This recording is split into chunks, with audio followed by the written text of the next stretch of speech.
Okay, welcome everybody to our training today.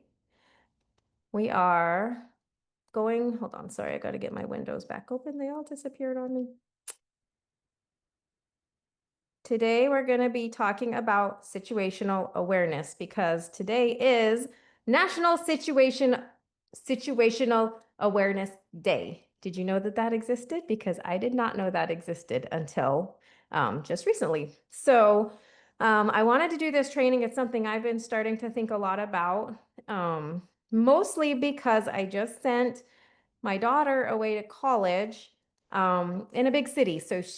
We've sent kids off to Utah, and I grew up in Utah, so I don't know, it was like kind of a small town and felt pretty safe. So I wasn't always like worried about or thinking about this when I was younger, but I sent my daughter to college in Philadelphia, which is a big, scary city. And so this has been on my mind a lot and wanting to teach her this kind of thing a lot and send her with tools to be prepared.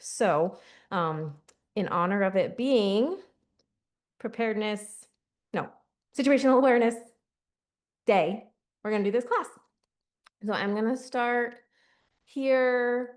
So this is just the intro slide. Let me make sure I can get on that screen. Yes. Okay. So all the slides, or most of the slides, can be found if you use this QR code.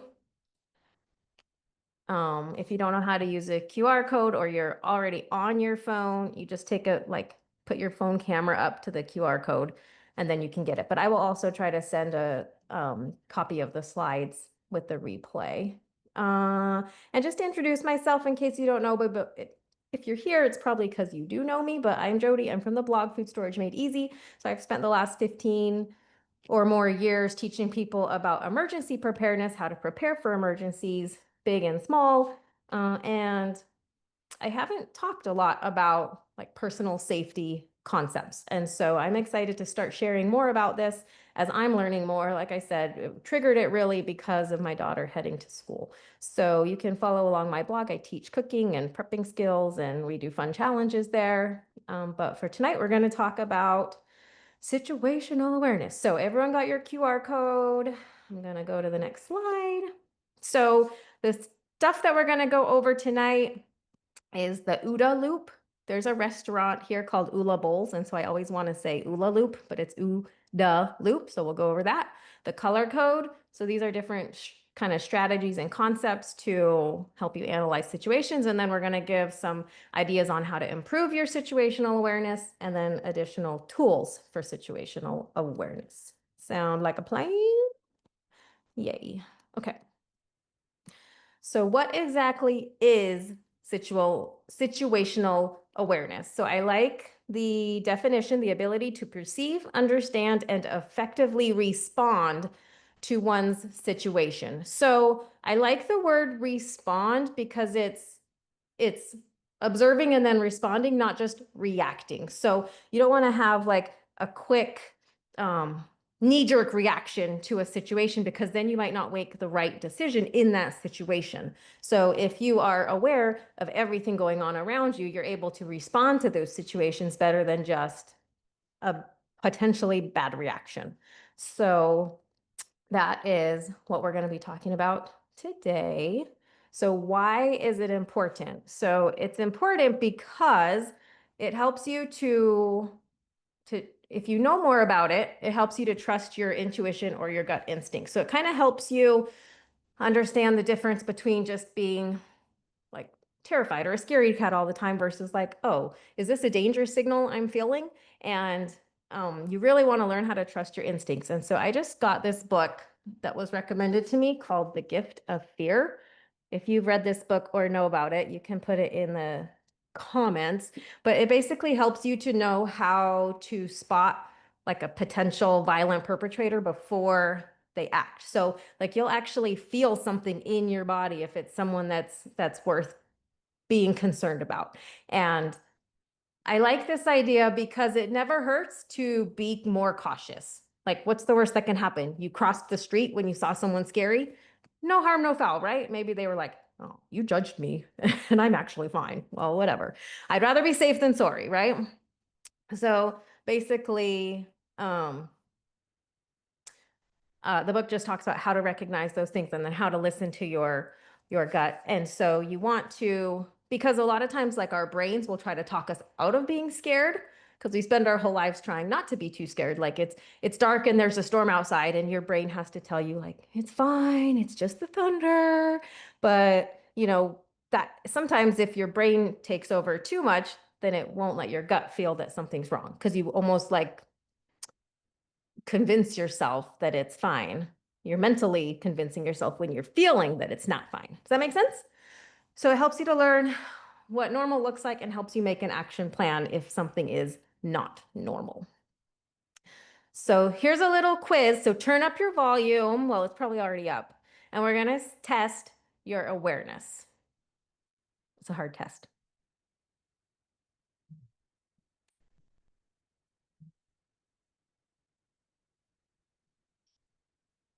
Hopefully you guys can see this okay.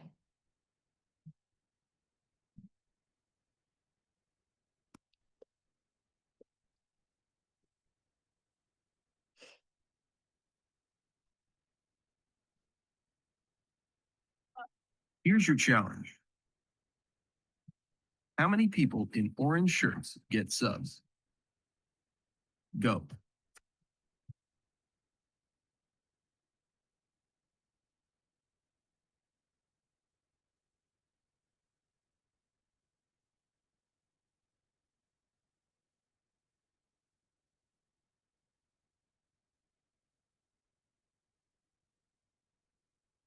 Okay.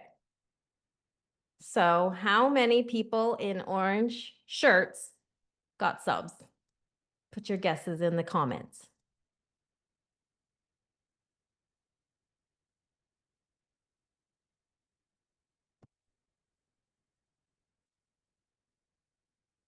Most people are either 7 or 8. Gabby only saw 4, so maybe she's not very situationally aware. Just teasing. Okay, we got a 10. Okay, maybe Karen's better than all of us. Okay. Any other guesses before I move on? Okay, did you notice anything else in the video? This is a trick question. Not really a trick question. This is the bonus question. Does anyone have any other observations that they saw in the video? Okay, some people in orange getting pizza. Coming back looked like the same person. Sodas. Okay. Nobody's getting what was, I didn't get any of this trick question either when I tried. Okay. People Watch in this. orange shirts got subs. But what else did you see? So they said 7 people. Did you notice the ice cream truck change to a pizza truck? Did you notice the glasses? What about the man leaving the suspicious package next to the truck? Uh-oh. Ah! People in orange shirts Sorry. got subs.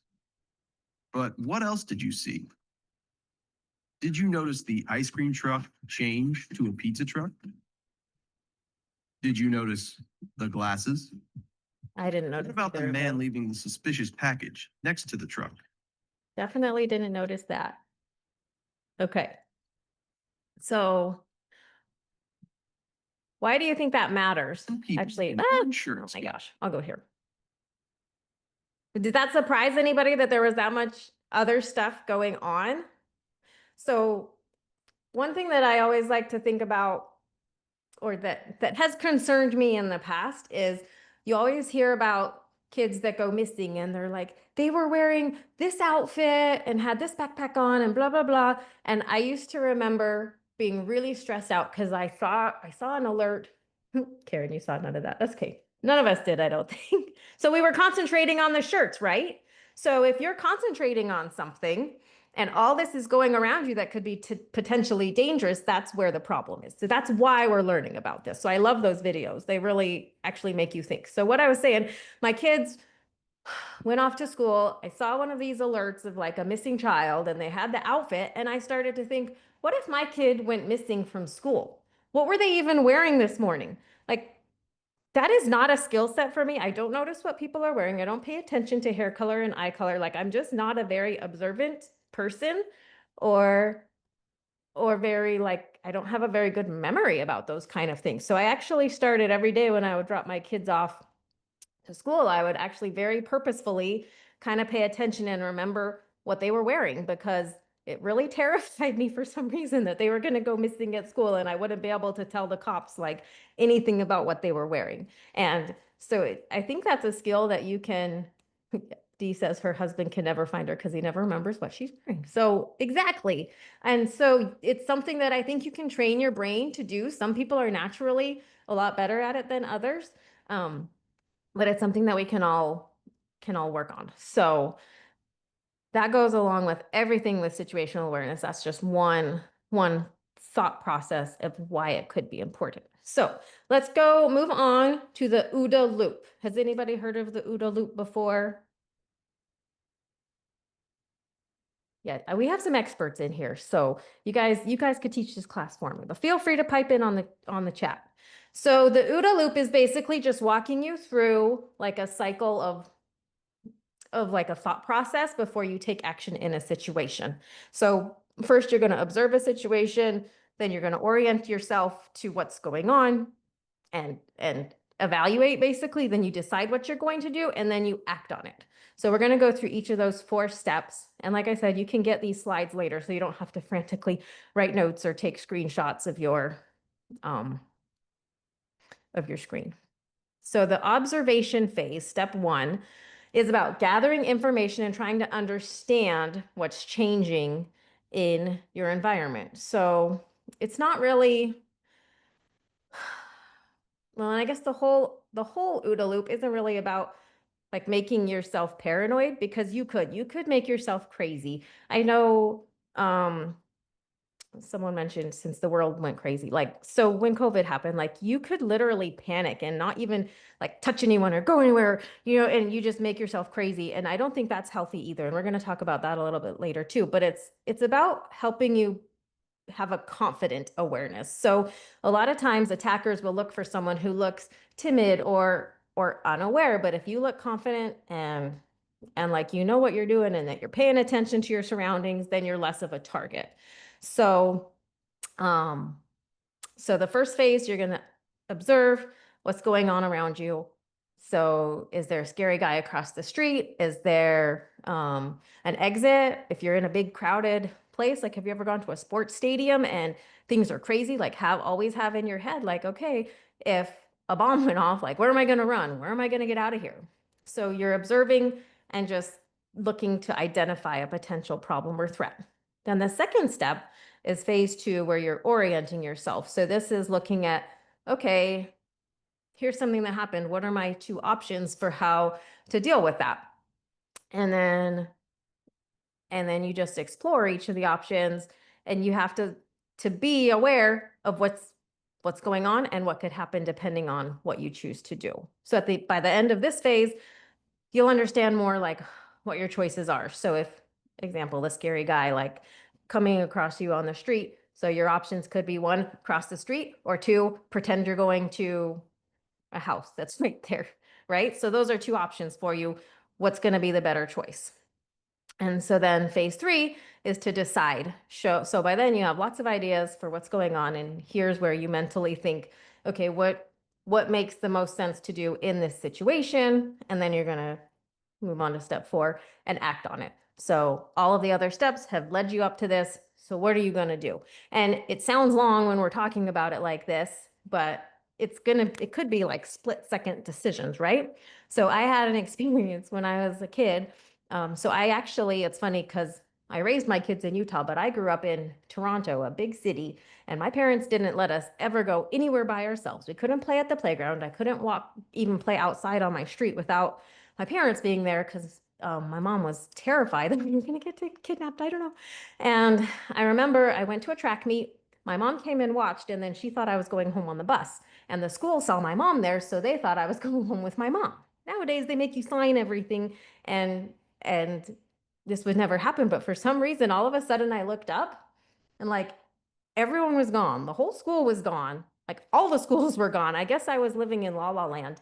I think I was 8 years old. My mom wasn't there. I was just there, like at this school. This was before cell phones. All the school doors were locked. I needed to go to the bathroom. It was terrible.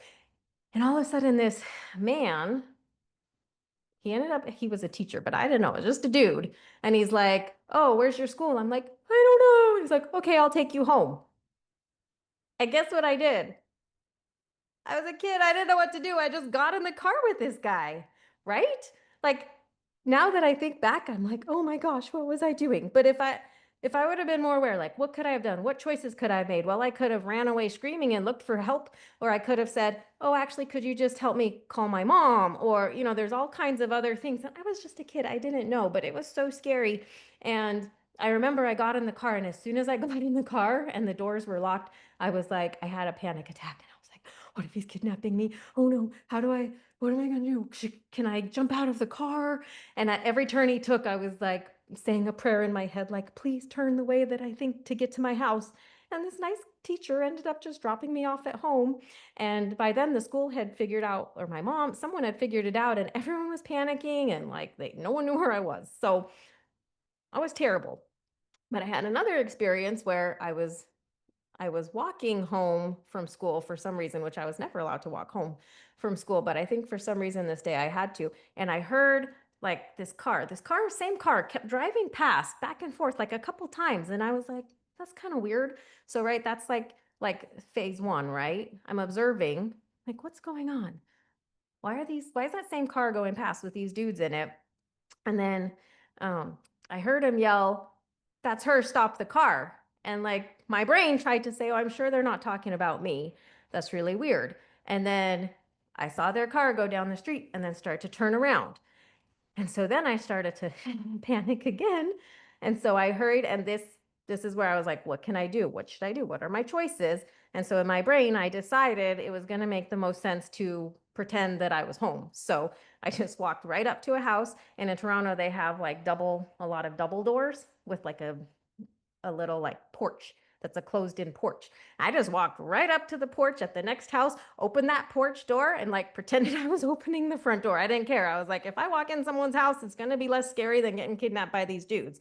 And then I watched them go, and I think they said a swear word and yelled out the window and then drove off. And I just waited there in that little porch for probably 10 minutes before I decided to leave. So that was a situation where I did my luck, I'd lock at the door of a pedophile. Luckily, they weren't home, so I was okay. But that just kind of showed me like a lot of times we're naturally doing this loop, but if you're aware of the concept, it helps you to realize and make better choices instead of, like I said, just panicking. Or if I would have ran away, maybe they would have just run me down and grabbed me because then I was a scared target, right? So those are just two little examples of how you could use that. So now the second thing we're going to talk about is the color code of awareness. And so what I was saying before about how like I kind of like had my family in Utah, like we didn't really have to be we should have been more aware, but you're just sort of oblivious. I guess that's the word I would say, like totally unaware. You just go away. And I saw someone in the comments saying, don't walk and use your cell phone. I am so guilty of this. So I I work at an office, and I was like leaving really late at night for a while because I was doing some overtime, and it was starting to get dark at night, and I'd be scared like walking out of the office at night. So I'd have my cell phone on so I could, like have a light and be distracted because I was kind of creeped out, but maybe for no reason. But you're a total target. So I saw a lady, I was in a Walmart parking lot just waiting for my husband to come out. And this girl, she was like on her phone, just totally in a zone. And I know we're all guilty of this. We do it because our brains are crazy. And like a homeless guy came up behind her and tapped her on the shoulder. And she had no idea that he was even like in her vicinity. And it actually scared her so bad. She threw her phone, she fell on the ground. And he was just like, I don't even know what he was trying to do. He wasn't a danger. He wasn't a threat. He was just trying to ask her something or get her attention. But I mean, what if he did have bad intentions? She had no chance to step away from him or have a pepper spray or anything like that. So you definitely don't want to be in the white.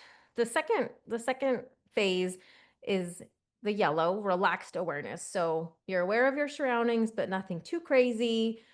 This is more like kind of where you live in the observational phase. So this is something I'm trying to practice being more in this area, where you're paying more attention, you're looking for exits, you're looking for people who can help you if there should have an emergency. You're aware of if cars are coming too close to the curb or anything like that, right? And then the third phase is when something specific has alerted your attention. So, like in my car example, once I heard him yelling about a girl and they came past twice, all of a sudden I'm like on high alert mode, right? And that's when you start to go through that OODA loop and you're thinking of your responses. Okay. And then the red phase is when you really need to take action. You're ready, like you're going to do something about this threat that's following you.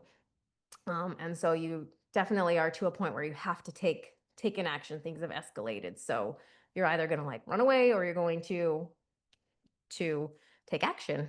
And then the last stage is panic. So you also don't want to live in panic. So that's what I was talking about at the beginning, where like you can't live like your whole life in this state of fear where you won't even leave your house, and you can't panic to the point where you don't take any action in your life, or where you just like are always running. You might not make the best of decisions if you're having a mental breakdown. And so some of the ways that you can really avoid the panic is to have tools and plans in mind. So you can write a list of potential things that could happen while you're out and about and know what you would do if that happened. And you can go over those things like with your kids too. Like, okay, if you get lost, what are you going to do? If you um, like my parents always used to tell us, if you get lost, go back to the last place that you saw me. And so we had a lot of times where that's what we had to do to find our parents back in the old days. And you can have a code word. So if someone says, oh yeah, your mom told me to take you home, well, what's the code word? You have a family code word. So if you can have these things in your mind that help you to know what you're going to do in a red situation, you don't have to move in to the black situation. Okay, there's some good comments. I hope you guys are reading the comments because I can't talk and read all at the same time. I'm just going to double check them real quick.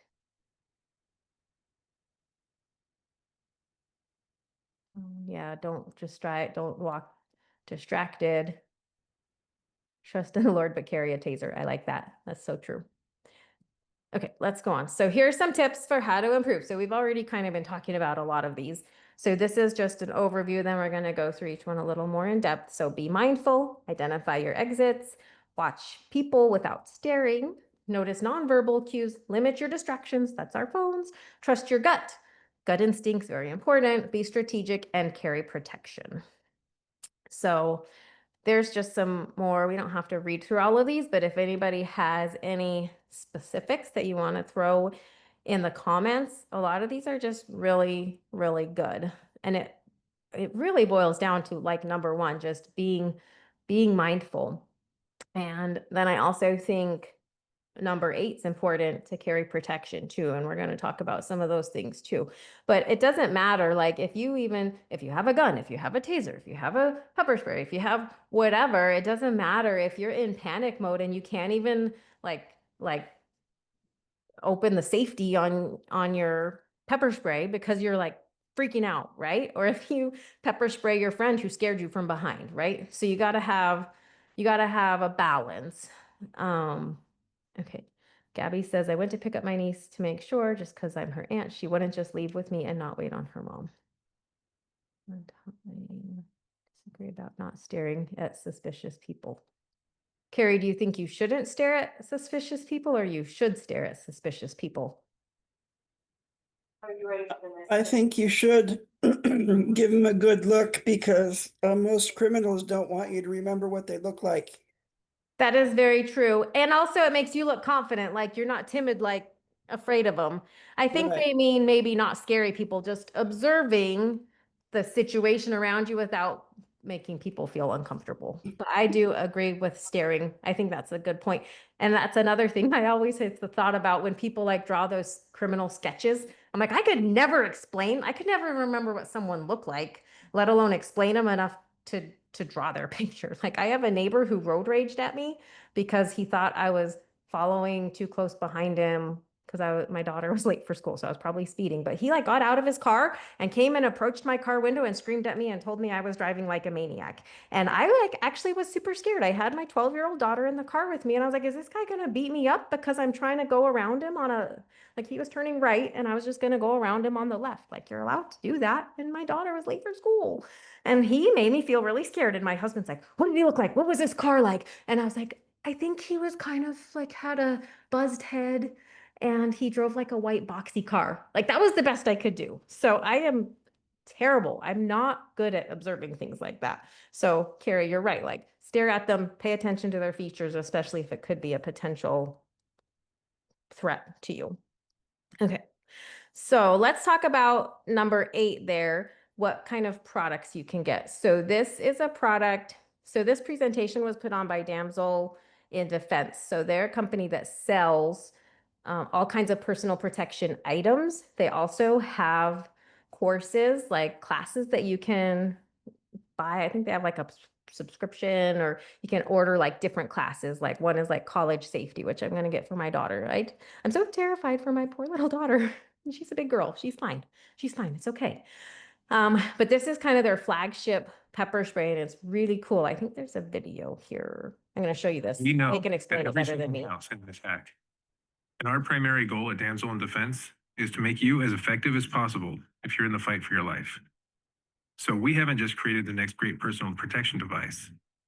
We've created the Protective Pepper, the only compact disable pin protected pepper spray on the market, featuring our proprietary shield technology, available only from Damsel in Defense. Shield is a new technology that allows us to be in the fight with you. You fight to deploy your defense, while we fight to deploy a community of defense to your location. The Protective Pepper uses Bluetooth to sync seamlessly with our Shield community app, which allows your device to automatically alert a list of your trusted contacts that you have deployed your pepper spray. Not only will your loved ones be alerted to your emergency, but they will be provided your location to get help to you immediately. The Protective Pepper's patent-pending design gives you all of the reliability that you expect from Damsel in Defense, plus the peace of mind that it will only deploy when you tell it to. Our exclusive disable pin technology ensures that only you control how and when this device can be deployed. This means that if this device is taken away from you, it cannot be used against you. Our best products are those that empower you to take control into your own hands, and the Protective Pepper does just that. We didn't intend to create the safest, most effective pepper spray on the market. We intended to reimagine what is possible in a personal protection product. This is the Protective Pepper with Shield technology, available only from Damsel in Defense.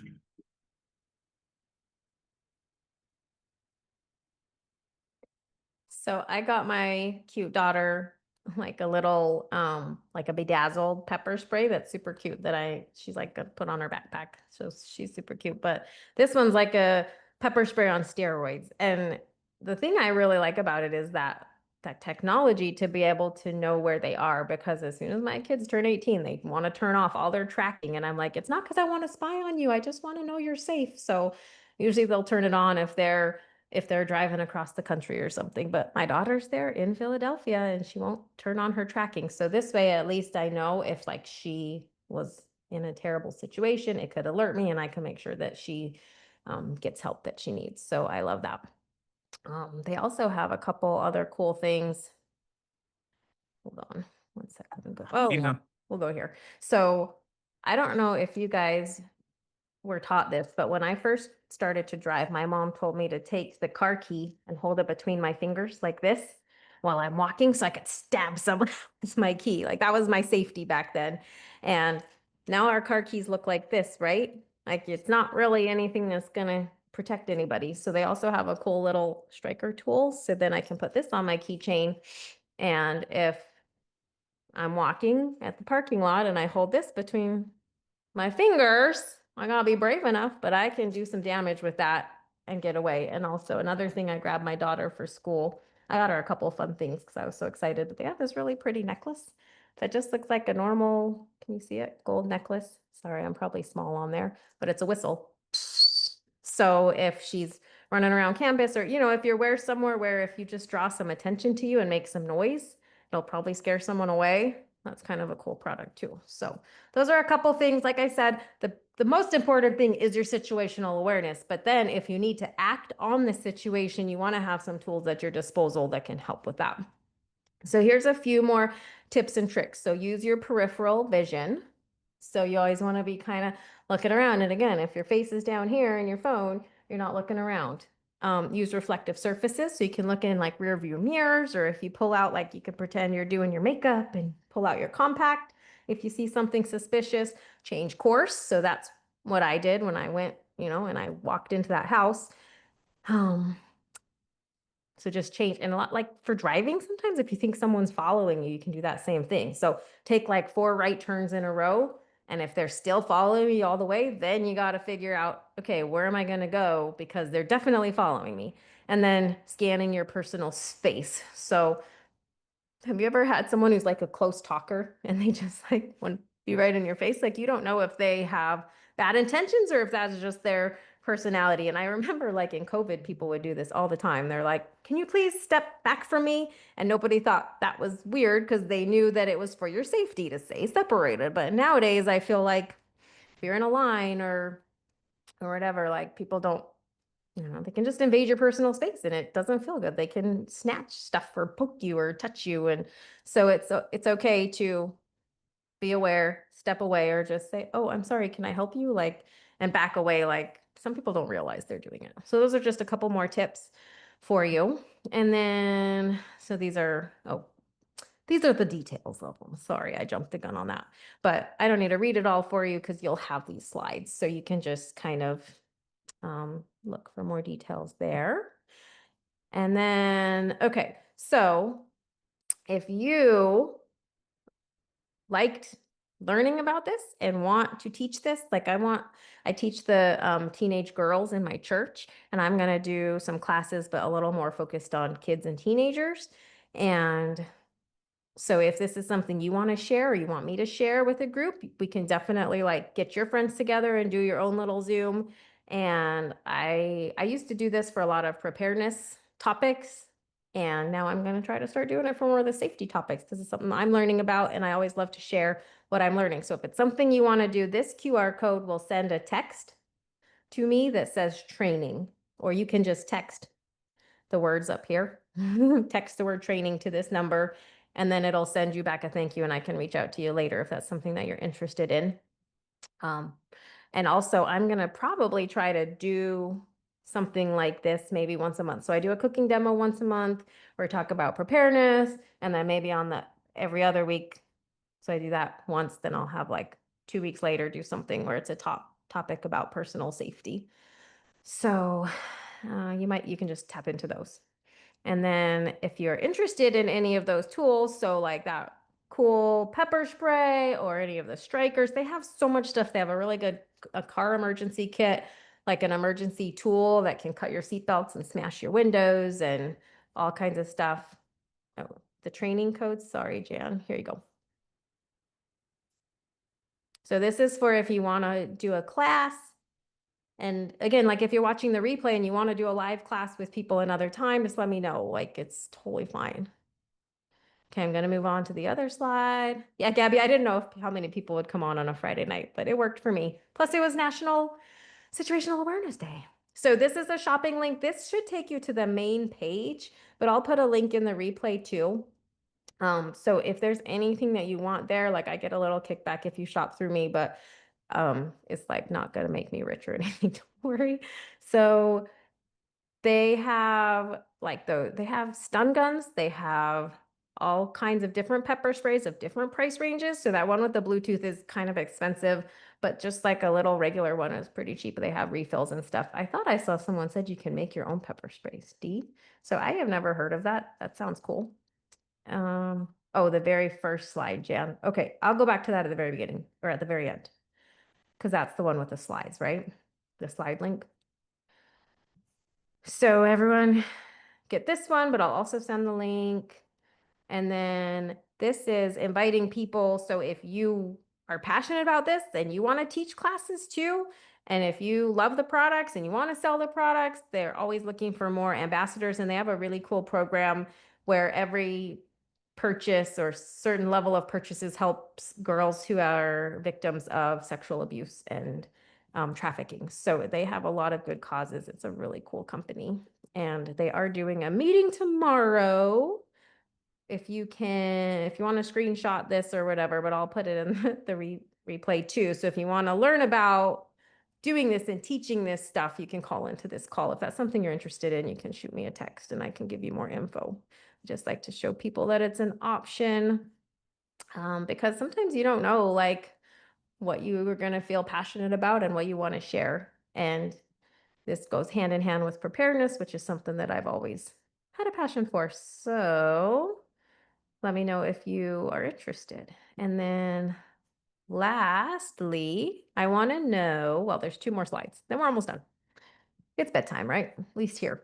So what are your key takeaways? Did anybody learn anything new? And you can feel free to unmute if you want to chat, if you want to say it out loud, or you can put it in the comments and I'll read them off. So Karen says, I would take more classes. Yay. Know your generational threats. Oh yeah. A 68-year-old might not be sex trafficked, but someone might try to steal their wallet or the ID. Or a lot of senior citizens now are getting like scams, like a lot of identity theft scams, because they don't really understand necessarily like about private information. They just get a call and they think they have to confirm stuff. So any other takeaways? Like, did it make you feel like there's areas where you can be more prepared or where you might want to do better? Because I know as I was learning this, I was like, oh my gosh, I do that. Oh my gosh, I don't do that.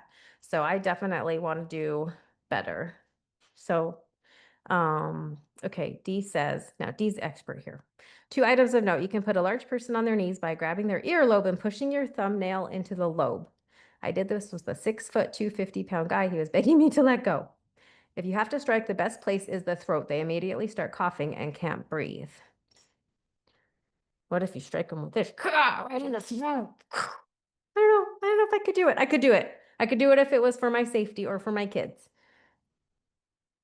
Sherry says, watch a lot of things. Don't get super focused on one thing, like in the video at the beginning. Yep, because we were told, hey, watch for the 8 things. Think about if you have little kids at the park, right? When I'm at the park with my little babies, I'm laser focused on watching them to make sure they don't fall off. But maybe you need to have a little more peripheral vision to know if there's a threat coming from the outside, right? Okay. If you have any other takeaways or things you want to learn or things that you want to share that you learned, you can keep putting them in the chat. Never give up or give in. Fight till you can't. Yeah, I can do it. I can do hard things. Okay, does anyone have any questions? And I can try to answer them, or we also have some experts on here that can also help answer. So again, you can unmute, or you can just throw it in the chat. Parking lots are the latest place for lots of abductions. Yeah. I think it's scary, and I think because we're all just like distracted as we walk out from the parking lot. And there's even like if you are going to your car and like people are parked, or like if you're meeting, like people always sell stuff on Facebook Marketplace, right? And then you go meet in a public place to do your exchange. Like if you're parked somewhere and then someone parked here and someone parked here, like what if they're trying to kidnap you between the cars? You just have, if you don't feel safe, like leave. It's fine. Yeah, you're loading groceries, not paying attention. You just got to do grocery pickup anymore, right? Never look under your carrier in the back seat. Never park next to a van. Yeah, there's so many good tips. It's like, again, I think the more you learn, the more prepared and safer you can feel, but without making yourself so scared that it overwhelms you and you do nothing. So this is how I approach everything with preparedness, is like take it in baby steps. So my biggest thing is trying not to be on my phone as I'm walking out anymore, and then being aware of like what my kids are wearing as they leave the house, because I don't have little kids anymore, but I have teenagers. And I saw just the other day a local teenager, she never came home from school one day, and like again, they had a picture of her in a sweatshirt and they said, this is the sweatshirt she was wearing today. So I need to be able to know what sweatshirt my kid is wearing that morning in case something bad happens. So those are my biggest takeaways. Dee says you have to intentionally be aware, take nothing for granted. Sherry says when I'm in a parking lot and keep only my keys in my hand, phone in pocket, and hold my key between fingers. Yep. So if you don't have a key, you can get a little striker tool. They're cheap. I think they're like $10. I don't know. I went, I went all over. I wanted to buy everything. I was like, this is a whole new world to me, getting all this fun stuff that makes me feel safe. But I was mostly buying it for my daughter, but everything that I got her, I like got one for myself too. It's like when I Christmas shop, I'm like, oh, I like that. I'll get it for my daughter and myself. Oh, Gabby, I like that. Take pictures every morning. I know, right? Like the first day of school, you're like, zip, that'd actually be really good. Then you have a current picture all the time. Jody, I have Yes. something I always tell women is um, never keep your most sentimental pictures and rare pictures in your purse, all your credit cards, all that stuff. Only bring the credit card you need or the cash you need, because women are very unlikely to give up their purses in a purse snatching because they say, but everything's in there. So Yes. don't keep everything in there, then you're more likely to just say, okay, take it Take away, it. and you're done. That's so smart. And whatever you do have in your purse or wallet, like you want to have copies. So like take pictures of your credit cards front and back so you have the numbers to call if it does get stolen. I mean, those are all, good preparedness tips. But I do that. I keep like 2 cards with me in my phone case. Yeah. Dee says, don't forget the fist to the throat. Okay. But if you're short, that might be hard. Just kidding. All right. Anything else before we sign off for the night? These are some resources. So this will be in your slide deck, I think, with that QR code at the beginning if you want to learn more about each of these things. And then somebody wanted the very beginning slide with this QR code. There you go. I think it was Jan that wanted this. All right, well, thank you guys for being on with me. And if you signed up for this class, which all of you did because you're here, then every time I do a class, I send an email invite for the next class to everyone who's ever been to a class. So you'll start to see them come through. So like I said, the second Tuesday of the month, I do some kind of prepping lesson and cooking demo type stuff. And then if I do want to do more of these classes, those will probably be like the 4th week. So I can spread it out. That's a little stressful for me to do too many things, but usually evenings are my best times. So yeah, now you're stuck with me. You're going to get reminders, and I will send out the replay as quick as I can so you can have those links and things in case you weren't able to get the QR codes to work. I'll see if I can hurry and send it tonight, depending how late I want to stay up. So thank you all for being here live. Thank you for your awesome comments.